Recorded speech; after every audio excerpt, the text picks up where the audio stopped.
नमस्कार दोस्तों, राधे राधे, जय श्री कृष्णा, सभी को राम राम।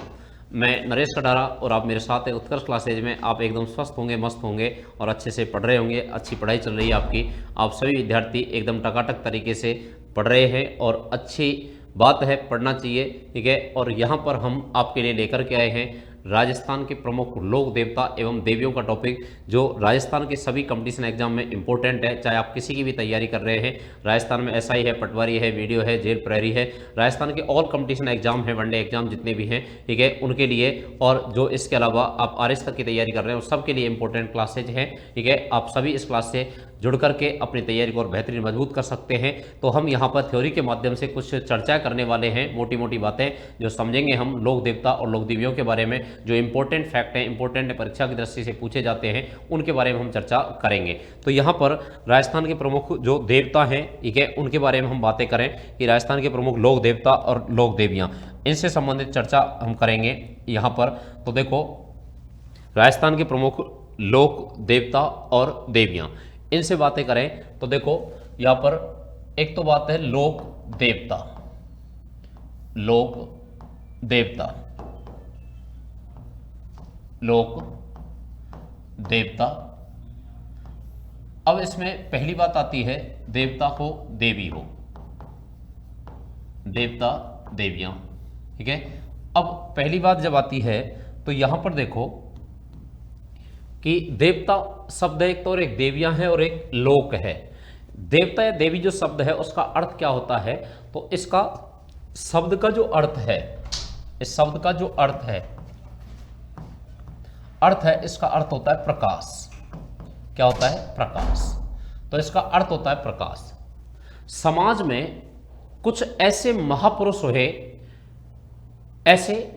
हुए, महान महिलाएं हुई, पुरुष हुए, जिन्होंने समाज में रह करके कुछ ऐसे चमत्कारिक कार्य किए जिनके चमत्कार से लोग प्रभावित हुए और उनको प्रभावित होकर के एक देवी और देवता के रूप में पूजने लग जाते हैं आम जनमानस में। लोक का मतलब है यानी कि आम जनता द्वारा आम जनमानस में जिनकी पूजा की गई, एक सामान्य रूप में उनका जन्म हुआ और फिर उन्हें समाज में रहकर के समाज हित में, जनहित में लोक कल्याण के कार्य किए, उनको देवता और देवी के रूप में पूजा गया। अब लोक देवता और इस देवता शब्द का अर्थ क्या होता है? प्रकाश। स्वयं को प्रकाशित करते हुए समाज को जो प्रकाशवान बनाया वो क्या कहलाए? देवता कहलाए। तो दोस्तों यहां पर जो लोक शब्द है, लोक का मतलब है आम जनमानस। लोक का मतलब क्या है? आम जनमानस। तो आम जनमानस में जो पूजे जाते हैं, आम जनमानस में जिनकी आराधना की जाती है, आम आदमी द्वारा, ठीक है, जनता द्वारा जिनकी आराधना की जाती है, पूजा की जाती है, ये क्षेत्रीय स्तर के होते हैं, ठीक है। जो क्षेत्र विशेष में प्रचलन में है तो उनको लोक देवता और देवियों के रूप में पूजा जाता है। अब यहां पर देवियां जो हैं, देवियां दो प्रकार की, देवियां भी दो प्रकार से होती हैं, जिसमें एक तो कुछ शासकों के राजवंशों की राजस्थान में कुलदेवी हुई और एक होती है कुलदेवी के अलावा यहां आराध्य देवी। ऐसे दो प्रकार की देवी हो जाती हैं, ठीक है।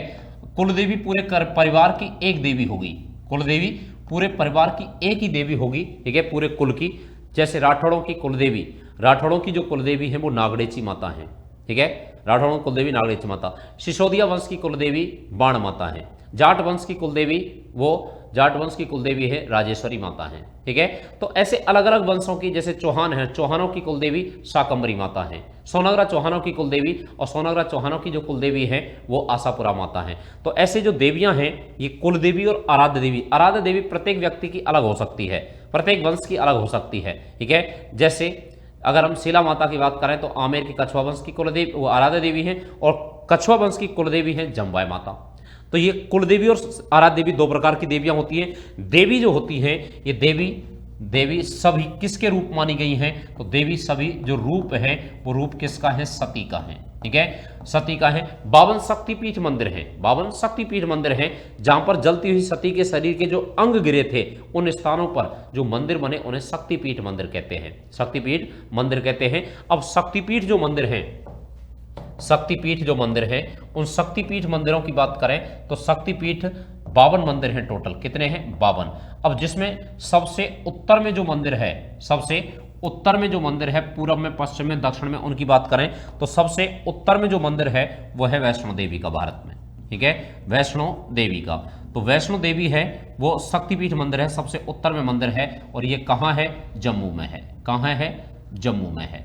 तो जम्मू में शक्तिपीठ मंदिर है, कटरा में, और वो वैष्णो देवी का। सबसे दक्षिण में है मीनाक्षी मंदिर है, मीनाक्षी माता है। ठीक है, और मीनाक्षी मंदिर है, और मीनाक्षी मंदिर कहाँ पर है? मदुरई में है। कहाँ पर है?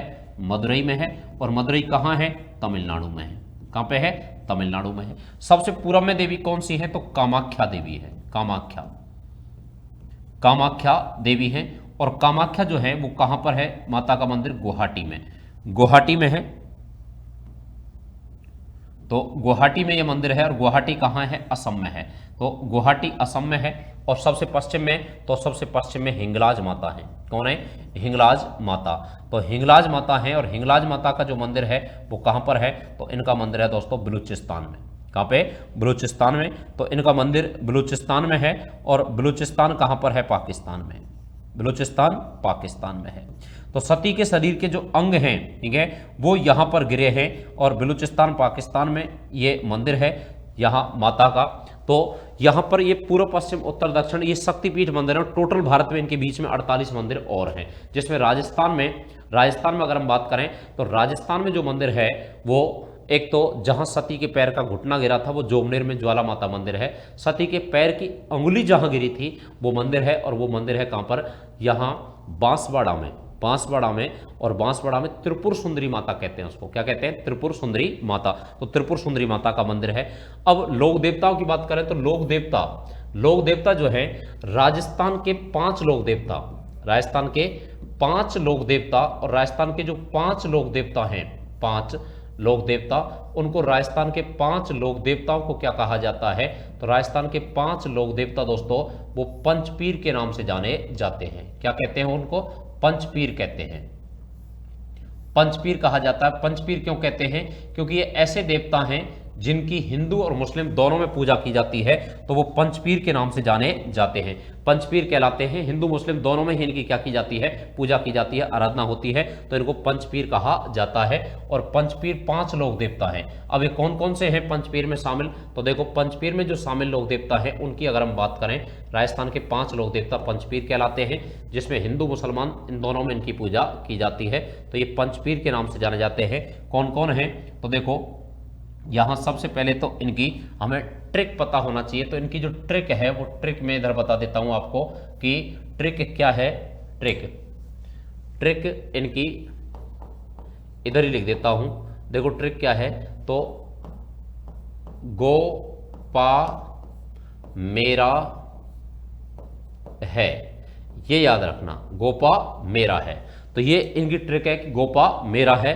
अब इससे क्या क्या बन जाएंगे? तो देखो, इन वर्डों से अगर हम देखें तो ये पंचपीर हैं, और पंचपीरों में शामिल लोक देवता। प्रश्न पूछ लिया जाता है कि कौन सा पंचपीरों में शामिल नहीं है, तो ये ट्रिक हो गई इसकी, गोपा मेरा है। अब कौन कौन से हो गए? तो गो से हो गया गोगा जी, गोगा जी। पा से हो गए पाबू जी। कौन हो गए? पाबू जी। मे से हो गए मेहा जी, मांगरिया मेहा कहते हैं इनको, मेहा जी। रा से हो गए रामदेव जी,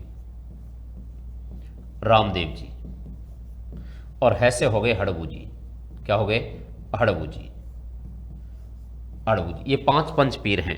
अब इनकी अगर हम कॉमन विशेषताओं की बात करें तो इनकी जो पूजा है, पूजा वो हिंदू और मुस्लिम दोनों करते हैं, हिंदू और मुस्लिम दोनों में होती है, इसलिए इनको क्या कहा जाता है? तो इनको यहां पंचपीर कहते हैं। दूसरा, इनमें प्रथम पूजनीय कौन है? तो इनमें प्रथम पूजनीय जो देवता माने जाते हैं वो प्रथम पूजनीय माने जाते हैं। कौन? पाबू जी।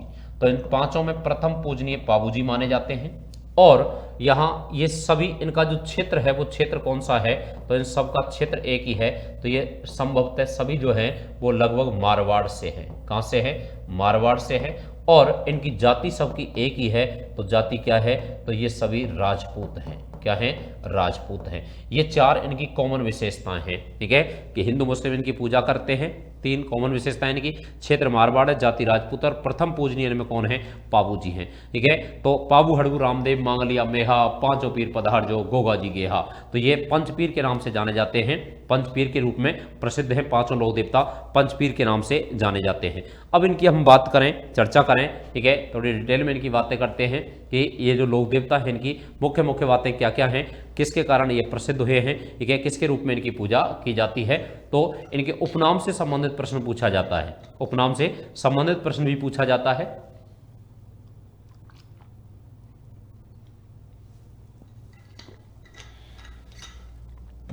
तो दोस्तों देखो, यहां पर देवियों की बात की हमने, देवी दो प्रकार की, कुल देवी और आराध्य देवी। ठीक है, इधर देवता पंचपीर की बात की। देवता शब्द का अर्थ क्या होता है, प्रकाश होता है।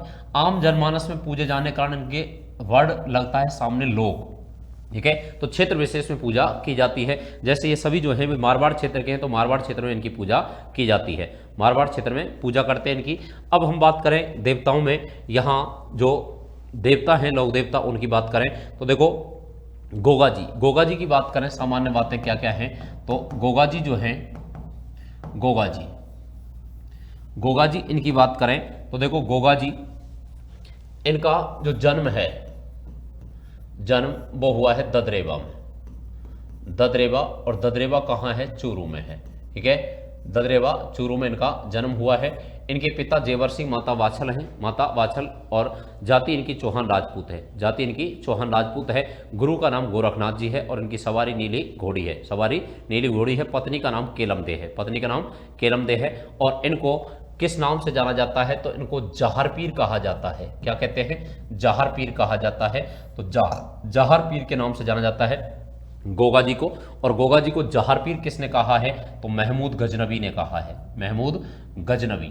महमूद जो गजनवी है, इस महमूद गजनवी और महमूद गजनवी की सेना से इन्होंने युद्ध किया था और बहुत खतरनाक प्रदर्शन किया उसमें गोगा ने। तो गोगा के उस प्रदर्शन से महमूद गजनवी खुद चकित हो गया और उसको जहां देख रहा था वहीं पीर दिख रहा था, इसलिए इनको जहार पीर कहा गया है और जहार पीर कहा गया है गोगा जी को। और गोगा जी जो है, इन्होंने यहां पर गजनवी की सेना से गायों के रक्षार्थ युद्ध किया था, गायों की रक्षार्थ युद्ध किया था गोगा जी ने। और गोगा जी जो है, इनका ददरेवा चूरू में यहां जन्म हुआ है और इनका युद्ध हुआ था, और युद्ध हुआ था इनका, मौसेरे भाई थे अर्जन सर्जन, अर्जन और सर्जन। अर्जन सर्जन जो हैं, ये अर्जन सर्जन, इनसे इनका युद्ध हुआ भूमि विवाद में, भूमि विवाद के लिए। और भूमि विवाद के लिए जब इनका युद्ध हुआ तो इस युद्ध में गोगा जी जो हैं, ये गोगा जी, यहाँ इनका शीश जो है वो शीश धड़ से अलग हो गया था। और जिस स्थान पर शीश धड़ से अलग हुआ तो उस स्थान को कहते हैं शीर्ष मेडी। क्या कहते हैं, शीर्ष मेडी कहा जाता है। और शीर्ष मेडी कहां पर धड़ अलग हो गया था, तो ददरेवा में। तो ददरेवा जो है उसको शीर्ष मेडी कहा जाता है। और जो इनका धड़ है, धड़, ठीक है, धड़ जहां जाकर के गिरा था वहां उस स्थान को कहते हैं धुरमेडी। और धुरमेडी जो है वो धुरमेडी, उसको वर्तमान में कहते हैं हम गोगा मेडी। और गोगा मेडी जो है, ये गोगा मेडी नौहर हनुमानगढ़ में है। ठीक है, तो गोगा मेडी नौहर हनुमानगढ़ में है और शीर्ष मेडी धुरमेडी, ठीक है, ये ददरेवा चूरू में है। यहाँ इनका धड़ जहाँ गिरा वहाँ समाधि स्थल है, वहाँ समाधि स्थल है। और यहाँ पर गोगा मेडी जो है, यहाँ पर इनका मंदिर है। और इनका जो मंदिर है वो मंदिर यहाँ गोगा मेडी में, और मंदिर ये मकबरे नुमा बनवाया गया। कैसा, मकबरे नुमा बनवाया गया। तो मकबरे नुमा इसको मंदिर को बनवाया था किसने, फिरोज शाह तुगलक ने, फिरोज शाह तुगलक। और फिरोज शाह तुगलक दिल्ली का सुल्तान था और इस पर एक शब्द अंकित करवाया था और शब्द लिखवाया था क्या, तो शब्द लिखवाया था बिस्मिल्लाह। क्या लिखवाया था, बिस्मिल्लाह। तो बिस्मिल्लाह शब्द जो है ये अंकित है इनके मंदिर पर, मकबरे नुमा मंदिर बनवाया था फिरोज शाह तुगलक ने। ठीक है, यहाँ पर इनका मेला भरता है और यहाँ पर इनका जो मंदिर है, यहाँ गोगा मेडी में इनका जो मंदिर है समाधि स्थल पर, उसमें इनके जो पुजारी होते हैं वो दोनों पुजारी होते हैं, दोनों धर्मों के होते हैं। यानी कि इनके जो पुजारी हैं वो हिंदू और मुस्लिम दोनों होते हैं, हिंदू और मुस्लिम दोनों पुजारी होते हैं, इनकी पूजा करते हैं, दोनों पुजारी होते हैं दोनों धर्मों के। और मुस्लिम पुजारी क्या कहलाते हैं, इनके चायल कहलाते हैं। क्या कहलाते हैं, चायल। तो मुस्लिम पुजारी इनके चायल कहलाते हैं, किसके, गोगा जी के। तो गोगा जी के मुस्लिम पुजारी चायल कहलाते हैं। और गोगा जी की जो ओल्डी है, ओल्डी, वो ओल्डी कहाँ पर है, तो गोगा जी की ओल्डी है सांचौर में। कहाँ पर है, सांचौर में है और सांचौर कहाँ है, जालौर में है। तो गोगा जी की ओल्डी सांचौर जालौर में है। और गोगा जी जो है, गोगा जी इनकी 9 गांठों वाली पहली बुवाई के समय बरसात के बाद में यहाँ 9 गांठों वाली गोगा राखड़ी बांधते हैं। गोगा राखड़ी बांधी जाती है, वो हल और हाली दोनों को बांधते हैं, जिसमें कितनी गांठें होती हैं, तो 9 गांठों वाली गोगा राखड़ी, और गोगा राखड़ी गोगा जी की बांधी जाती है। तो गोगा जी और गोगा जी जो हैं ये चचेरे भाई से भूमि विवाद में यहाँ ये वीरगति को प्राप्त हुए थे, और वीरगति को प्राप्त हुए उस समय इनका शीश जो है उस स्थान को शीर्षमेढ़ी ददरेवा कहते हैं, और धड़ जहाँ गिरा था उसको धुरमेढ़ी गोगामेढ़ी नौहर हनुमानगढ़ के नाम से जाना जाता है। और गोगा जी का जो मंदिर है वो मंदिर है यहाँ पर मकबरे नुमा, और यहीं पर इनका मेला भरता है। और मेला भरता है इनका कब, तो भाद्रपद माह में, भाद्रपद माह में कृष्ण पक्ष की नवमी को इनका जन्म हुआ, जिसको गोगा नवमी कहा जाता है, गोगा नवमी के नाम से जाना जाता है। तो यहाँ इनका मेला भरता है। और गोगा जी जो हैं, गोगा जी इनके ऊपर जो रचना लिखी है उस रचना का नाम है गोगा जी का रसावला, गोगा जी का रसावला।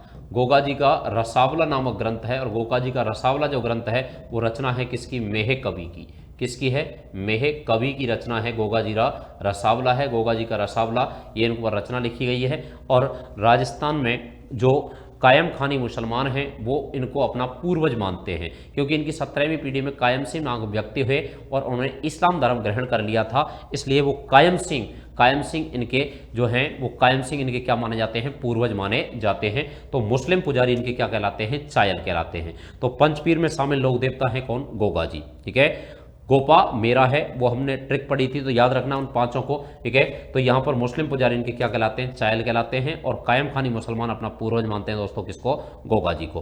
तो ये तो बात थी गोगा जी की। नेक्स्ट हम बात करते हैं किसकी, पाबू जी की। तो देखो पाबू जी की बात करते हैं, पाबू जी की बात करते हैं। तो देखो पाबू जी जो लोक देवता हैं उनकी बात करें तो पाबू जी इनका जो जन्म है वो कोलूमंड में हुआ है। कहाँ जन्म जो है वो जन्म कहाँ हुआ है इनका, तो कोलूमंड गांव में, और कोलूमंड है फलौदी के पास में, कोलूमंड गांव है यहाँ फलौदी के पास में, जोधपुर के पास में। तो यहाँ इनका जन्म हुआ है, राठौड़ राजपूत परिवार में इनका जन्म हुआ है। ठीक है, कोलूमंड में पाबू जी का। और पाबू जी जो है ये पाबू जी इनके पिता थे धनल जी राठौड़, माता कमला दे, और इनकी जो पत्नी थी उनका नाम था सुप्यार दे फूलम दे। ठीक है, इनकी जो सवारी है वो केसर कालमी घोड़ी थी, और केसर कालमी वो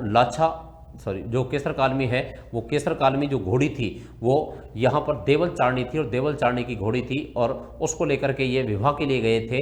और वहाँ पर विवाह के लिए जब गए थे तो इनको ये शर्त पे घोड़ी दी गई थी कि आप चाहे किसी भी कंडीशन में हो, लेकिन आपको, जब देवल चारणी ने कहा था कि मेरी गायों की रक्षा मेरी घोड़ी करती है, और अगर मेरी गायों पर कोई संकट आएगा तो आपको तुरंत आना होगा।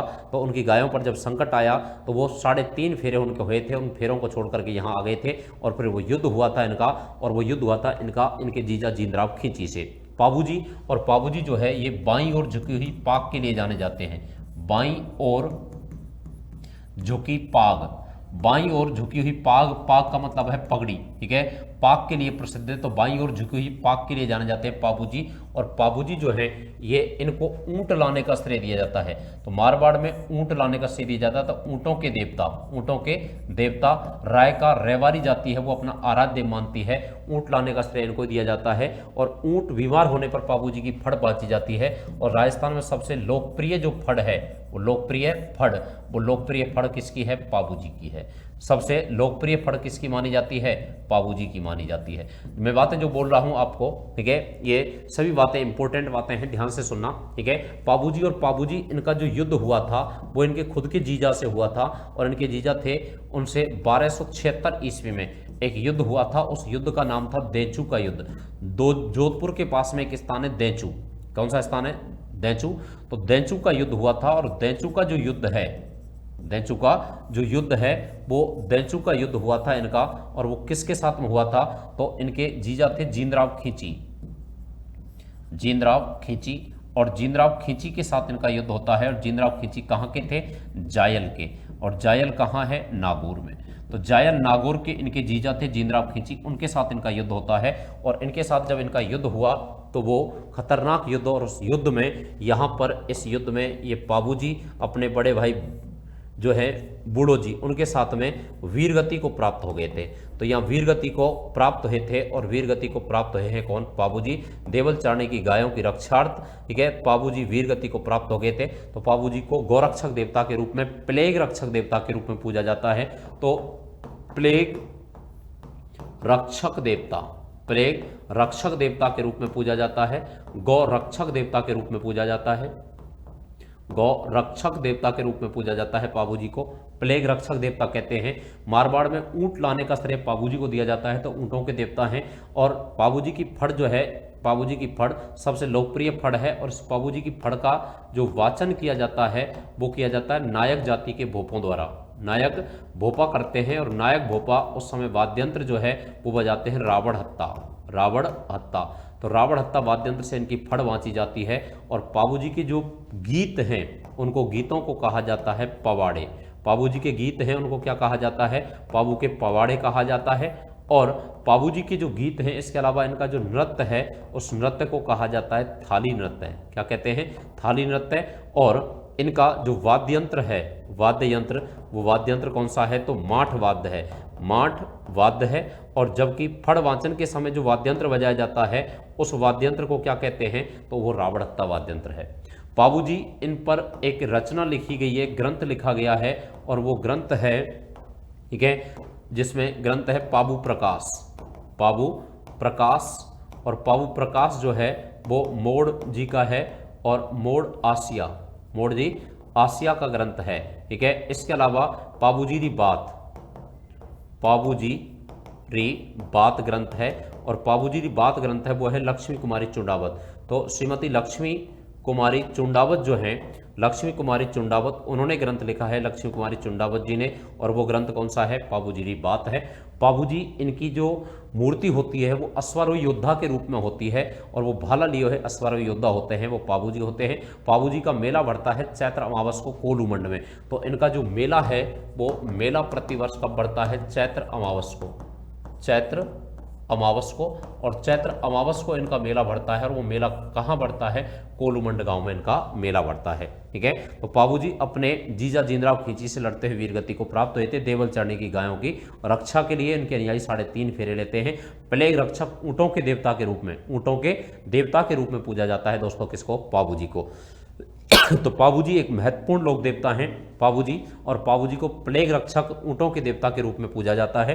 पाबूजी के ऊपर रचना लिखी है आसिया मोड़ ने, उस रचना का नाम है पाबू प्रकाश। क्या नाम है? पाबू प्रकाश है। अगली बात करते हैं यहां पर रामदेव जी की। किसकी? रामदेव जी की। तो रामदेव जी जो हैं, रामदेव जी, इनकी बात करते हैं। तो देखो रामदेव जी, रामदेव जी, इनका जो जन्म है, जन्म उसकी बात करें तो जन्म इनका कहाँ हुआ है? तो एक गांव है उड़ू काश्मीर, उड़ू काश्मीर गांव है। और उड़ू काश्मीर गांव है शिव तहसील में, शिव तहसील में। और शिव तहसील कहाँ पर? बाड़मेर में। तो यहाँ तंवर वंशीय राजपूत परिवार में जन्म हुआ है। जैसे पाबूजी हैं उनको लक्ष्मण का अवतार मानते हैं, पाबूजी को किसका अवतार मानते हैं? लक्ष्मण का अवतार मानते हैं। वैसे ही रामदेव जी को अवतार माना जाता है, और वो अवतार माना जाता है किसका? कृष्ण का। तो इनको कृष्ण का अवतार के रूप में पूजा जाता है, कृष्ण का अवतार मानते हैं इनको। यहाँ अगर हम बात करें तो कृष्ण का अवतार कहते हैं, और इनका उपनाम, उपनाम जो है इनको क्या कहते हैं? तो इनको पीरों का पीर कहा जाता है, पीरों का पीर कहा जाता है। पीरों का पीर इनको कहा है। मक्का के 5 संत आए थे, उन्होंने इनको चमत्कार दिखाए, ठीक है। और उनके चमत्कार जो है इनको पर्चा कहा जाता है, पर्चे कहते हैं, ठीक है। तो पीरों का पीर कहते हैं इनको। रुणेचारा धनी कहा जाता है, रुणेचारा धनी कहा जाता है। रामदेव जी के जीवन के बारे की बात करें हम तो देखो इनका जन्म हुआ है उड़ू काश्मीर शिव तहसील बाड़मेर में, तंवर वंशीय राजपूत परिवार में। इनके पिता अजमाल जी थे और माता इनकी मैणादे थी। पत्नी इनकी नैतलदे हैं, गुरु इनके बालीनाथ हैं, गुरु बालीनाथ हैं इनके। और सवारी इनका लीला घोड़ा है, सवारी लीला घोड़ा है। और रामदेव जी जो हैं इन्होंने समाज सुधार का काम किया, तो एक समाज सुधारक देवता के रूप में जाना जाता है, समाज सुधारक देवता, समाज सुधारक देवता के रूप में जाना जाता है। हिंदू मुस्लिम एकता स्थापित करने का प्रयास किया, सामाजिक भेदभाव को दूर करने का प्रयास किया था इन्होंने। और इनकी जो शिष्या हैं, शिष्या और धर्म बहन वो कौन थी? तो शिष्या और धर्म बहन जो है वो है डालीबाई। कौन है? डालीबाई। और डालीबाई मेघवाल थी, डालीबाई मेघवाल। तो इनके जो डालीबाई मेघवाल हैं वो इनकी धर्म बहन शिष्या थी। तो इनके जो मेघवाल भक्त हैं, मेघवाल भक्त, उन मेघवाल भक्तों को क्या कहा जाता है? तो मेघवाल जो भक्त हैं इनके वो क्या कहलाते हैं? तो मेघवाल भक्तों को कहा जाता है रिखिया। क्या कहते हैं? रिखिया कहते हैं। इनकी जो ध्वजा है वो पचरंगी होती है, ध्वजा पचरंगी होती है। और पचरंगी जो ध्वजा है उसको क्या कहा जाता है दोस्तों? नेजा कहा जाता है। क्या कहते हैं? नेजा कहते हैं। इन्होंने जो पंथ चलाया था उस पंथ को कहते हैं कामड़िया पंथ। और कामड़िया पंथ की महिलाएं इनकी आराधना में नृत्य करती हैं, और नृत्य किया जाता है इनकी आराधना में, उसको कहते हैं 13 ताली, 13 ताली। और इनका जो मेला है वो मेला भरता है यहाँ पर, मारवाड़ का कुंभ कहलाता है। और वो भाद्रपद माह में रामदेव जयंती से शुरू होता है, और समाधि स्थल जो है इनका वहाँ पर मेला भरता है। और इन्होंने समाधि ली थी भाद्रपद शुक्ला एकादशी को, और जन्म हुआ है भाद्रपद शुक्ल पक्ष में द्वितीया को, और समाधि लिए एकादशी को। तो मेला चलता है इनका भाद्रपद शुक्ला द्वितीया से लेकर एकादशी तक। और मेले में जो भक्त आते हैं वो राजस्थान के पड़ोसी राज्यों और पाकिस्तान से भी आते हैं। और इनके भक्तों को क्या कहा जाता है दोस्तों? जातरू कहा जाता है। तो रामदेव जी के भक्त हैं उनको जातरू के नाम से जाना जाता है, जातरू कहा जाता है इनके भक्तों को। और इनकी ध्वजा जो है, ध्वजा वो नेजा पचरंगी ध्वजा है, पचरंगी ध्वजा है, नेजा कहलाती है। ठीक है। और रामदेव जी ने शुद्धि आंदोलन, परावर्तन आंदोलन चलाया था। और ये राजस्थान के एकमात्र ऐसे लोक देवता हैं जो कभी भी थे। तो राजस्थान के एकमात्र लोक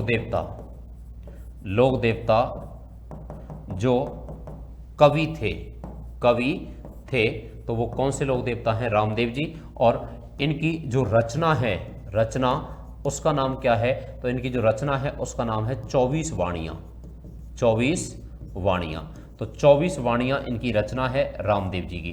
तो 24 वाणियाँ रचना है रामदेव जी की। और रामदेव जी प्रसिद्ध लोक देवता हैं राजस्थान के। ठीक है। रामदेव जी, इनकी ध्वजा को नेजा कहते हैं। और इनका जो जागरण है, जो समाज सुधार के लिए इन्होंने जागरण किया, उस जागरण को क्या कहा जाता है? तो जागरण को कहते हैं दोस्तों जम्मा। तो इनका जागरण जम्मा कहलाता है। और इन्होंने जो आंदोलन चलाया उसको परावर्तन शुद्धि आंदोलन के नाम से जाना जाता है, रामदेव जी के आंदोलन को। नेक्स्ट बात करें हम, देखो मेहा जी की, तो इनको कहते हैं मांगलिया मेहा, मांगलिया मेहा। तो मांगलिया मेहा है। और मांगलिया मेहा जी जो है, इनकी हम बात करें मांगलिया मेहा की, तो देखो मांगलिया मेहा, इनका जो जन्म है वो बांपड़ी में माना जाता है। मांगलिया राजपूत परिवार में इनका जन्म हुआ है, इसलिए इनको सभी मांगलिया जो राजपूत हैं वो अपना इष्ट देव मानते हैं। और मेहा जी जो हैं, ये मेहा जी समकालीन थे किसके? तो ये ध्यान रखना, समकालीन थे ये। यहाँ मारवाड़ के एक राजा थे रावचूड़ा राठौड़। रावचूड़ा जो राठौड़ हैं उनके समकालीन हैं। ठीक है, मेहा जी। और मेहा जी जो हैं ये, इन्होंने युद्ध किया था, और युद्ध किया था राणकदेव भाटी से, और राणकदेव भाटी जो है ये जैसलमेर के शासक थे। और इसमें ये वीर गति को प्राप्त हो गए थे इस युद्ध में। और यहाँ इनका जो मंदिर है वो मंदिर है बांपड़ी में। कहाँ है? बांपड़ी में। और बांपड़ी कहाँ है दोस्तों? जोधपुर में। तो जोधपुर में बांपड़ी में इनका मंदिर है, जोधपुर में बांपड़ी में इनका मंदिर है। और यहाँ मंदिर जो है, यहाँ इनकी जन्म दिवस होता है। और वो जन्म दिवस है कृष्ण जन्माष्टमी जब है, जैसे भाद्रपद कृष्णा अष्टमी को। ठीक है। तो यहाँ पर इनका बांपड़ी में इनका क्या भरता है? मेला भरता है। और वो भरता है भाद्रपद कृष्णा अष्टमी को। तो भाद्रपद कृष्णा अष्टमी को इनका मेला भरता है, जिसको कृष्ण जन्माष्टमी मेहा अष्टमी के रूप में जाना जाता है यहाँ पर। ठीक है। और मांगलिया मेहा जो है, मांगलिया मेहा, इनकी जो सवारी है ये ध्यान रखना, इनका सवारी, इनका घोड़ा है, और घोड़े का नाम है किरण कावरा। तो किरण कावरा इनका घोड़ा था। और बांपड़ी में इनका मंदिर है, यहाँ इनका मेला भरता है। और इनके पुजारी की वंश वृद्धि नहीं होती है, पुजारी जो होता है उसके वंश वृद्धि नहीं होती है। तो पुजारी की इनके वंश वृद्धि नहीं होती है, गोद लेकर के वंश चलाना पड़ता है, ऐसी मान्यता है मांगलिया मेहा की। और मांगलिया मेहा को मांगलिया जो राजपूत हैं वो अपना ईष्ट देव के रूप में पूजते हैं और जैसलमेर के राणादेव भाटी से लड़ते वीरगति को प्राप्त हुए थे। बापड़ी जोधपुर में इनका मंदिर है, यहाँ इनका मेला बढ़ता है भाद्रपद कृष्णा अष्टमी को मांगलिया मेहा का। तो मेहा जी पंचपीरों में शामिल एक लोक देवता है, महत्वपूर्ण लोक देवता है, ठीक है, और रावचूड़ा के समकालीन माने जाते हैं। इनकी सवारी किरण काबरा घोड़ा है और पुजारी की वंश वृद्धि नहीं होती है, ये ध्यान रखना है इनका, ठीक है। ये बातें मेहा जी की। नेक्स्ट बात करें हड़बू जी की। हड़बू जी सांखला, हड़बू जी एक प्रसिद्ध लोक देवता राजस्थान के। और हड़बू जी जो है, हड़बू जी, ठीक है, हड़बू जी इनकी बात करें तो इनका जो जन्म है, इनका जन्म हुआ है इनका भुंडोल गांव में। कहां पे? भुंडोल गांव में। और भुंडोल गांव कहां है? नागौर में। तो भुंडोल गांव, और भुंडोल गांव कहां? नागौर में। तो नागौर में भुंडोल गांव में इनका जन्म हुआ है हड़बू जी सांखला का, ठीक है। हड़बू जी सांखला है और ये रामदेव जी के मौसेरे भाई हैं, रामदेव जी के मौसेरे भाई हैं। ये इन्होंने शस्त्र विद्या त्याग दी थी रामदेव जी के कारण, ठीक है। और फिर इनके जो गुरु हैं वो रामदेव जी के जो गुरु हैं वही इनके गुरु हैं और उनके गुरु का नाम था बालीनाथ। और इनका उपनाम है, किस उपनाम से जाने जाते हैं? तो इनको शकुन शास्त्री कहते हैं, शकुन शास्त्री के रूप में पूजा जाता है। और इनको भविष्य दृष्टा कहा जाता है, भविष्य दृष्टा कहा जाता है। तो भविष्य दृष्टा कहा जाता है इनको, हड़बू जी को। और हड़बू जी जो हैं इनको यहाँ शकुन शास्त्री भविष्य दृष्टा के नाम से पूजते हैं। और ये समकालीन किसके थे? तो समकालीन जो थे वो समकालीन थे किसके? राव जोधा के, राव जोधा के। तो राव जोधा मारवाड़ के जो राजा थे उन्होंने राव जोधा को इन्होंने आशीर्वाद दिया था राज्य प्राप्ति का, ठीक है। तो राज्य प्राप्ति, राज्य छिन गया था राव जोधा का, राज्य प्राप्ति का इनको आशीर्वाद दिया था। तो राज्य प्राप्ति का आशीर्वाद किसको दिया था इन्होंने? तो राज्य प्राप्ति का आशीर्वाद दिया था राव जोधा को। और राव जोधा ने बदले में इनको क्या दिया था? तो राव जोधा ने इनको क्या भेंट किया था? तो राव जोधा ने इनको भेंट किया था, उसमें क्या है? तो इनको एक तो यहाँ एक स्थान है बेंगटी और बेंगटी है फलौदी में, वेंगटी फलौदी, यहाँ इनको ये जागीर प्रदान की थी, ठीक है। तो जागीर प्रदान की थी और एक इनको यहाँ छकड़ा गाड़ी भेंट की थी, छकड़ा गाड़ी भेंट की थी। तो छकड़ा गाड़ी जो है ये इनको भेंट की गई थी और इस गाड़ी से अपंग गायों के लिए गांव में चारा ला करके खिलाते थे। तो इनकी गाड़ी की पूजा की जाती है इनके मंदिर में। और इनका जो मंदिर है वो मंदिर है कहाँ पे? बेंगटी में इनका मंदिर है। और यहाँ पूजा करते हैं किसकी? इनकी गाड़ी की। तो इनकी गाड़ी की पूजा की जाती है। और इनकी जो सवारी है वो सवारी, ध्यान रखना, सभी लोक देवताओं के पास में घोड़ा घोड़ी है, लेकिन इनकी जो सवारी है वो सवारी विशिष्ट है, स्यार है, स्यार गीदड़। तो स्यार गीदड़ जो है वो स्यार गीदड़ वो सवारी है। और स्यार गीदड़ सवारी है किसकी? वो हड़बू जी की। और हड़बू जी रामदेव जी के मौसेरे भाई हैं, रामदेव जी के मौसेरे भाई हैं। तो रामदेव जी के मौसेरे भाई, और रामदेव जी के मौसेरे भाई कौन है दोस्तों? तो रामदेव जी के मौसेरे भाई कौन हैं? तो रामदेव जी के मौसेरे भाई हैं हड़बू जी। और हड़बू जी पंच पीरों में शामिल लोक देवता हैं, प्रसिद्ध लोक देवता हैं। इनके भी गुरु कौन है? बालीनाथ हैं। तो दोनों मौसेरे भाई थे, रामदेव जी और हड़बू जी। तो ये पंच पीर, 5 लोक देवता राजस्थान के प्रमुख लोक देवता हैं, ठीक है। पंच पीरों में शामिल ये लोक देवता, ठीक है, लोक देवियाँ हैं। और लोक देवियाँ जो हैं उनमें कुल देवी, इष्ट देवी, आराध्य देवी, 2 प्रकार की देवियाँ होती हैं, ठीक है।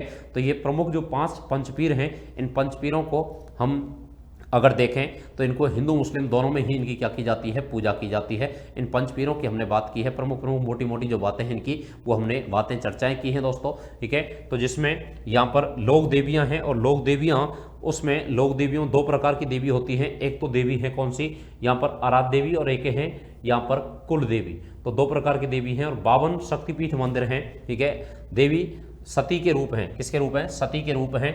और यहाँ पर देवता जो है वो पंचपीर में गोगा जी, पाबू जी, मेहा जी, रामदेव जी, हड़बू जी। तो ये इनकी ट्रिक है, याद रख लेना, गोपा मेरा है। इनमें प्रथम पूजनीय कौन है, तो प्रथम पूजनीय पाबूजी माने जाते हैं। हिंदू मुस्लिम दोनों में इनकी पूजा की जाती है, इसलिए इनको पंचपीर के नाम से जाना जाता है। और लोक देवी हैं जिसमें कुल देवी, आराध्य देवी, दो प्रकार की देवियां होती हैं, ठीक है, दो प्रकार की देवियां होती हैं। अब राजस्थान में अलग अलग, जैसे करणी माता है, करणी माता बीकानेर के जो राठौड़ परिवार है, राठौड़ परिवार की यहाँ पर ये इष्ट देवी, आराध्य देवी, कुल देवी के रूप में पूजी जाती हैं। और करणी माता चूहों की देवी के रूप में विश्व भर में विख्यात हैं। चूहों की देवी, और उनके मंदिर में सफेद चूहे को क्या कहा जाता है, कावा कहा जाता है। तो सफेद चूहे को कावा के नाम से जाना जाता है किस देवी के, करणी माता के मंदिर में, ठीक है। तो ये देवी देवताओं की कुछ प्रमुख बातें थी जो दोस्तों हमने यहाँ पर की हैं, और आप इसको और डिटेल में इसको अच्छे से बाद में पढ़ने वाले हैं हम, ठीक है। तो आप जुड़े रहिए हमारे चैनल के साथ में, और यहाँ पर जो बारीकियाँ हैं सभी टॉपिकों की, कला संस्कृति के, उनको हम जानेंगे। तो दोस्तों यहाँ पर लोक देवता, लोक देवियों के बारे में हमने चर्चा की है। आप इनको पढ़ते रहिए, स्वस्थ रहिए, मस्त रहिए, शानदार टकाटक तरीके से तैयारी करते रहिए हमारे साथ में। धन्यवाद दोस्तों। जय हिंद, जय भारत, जय राजस्थान।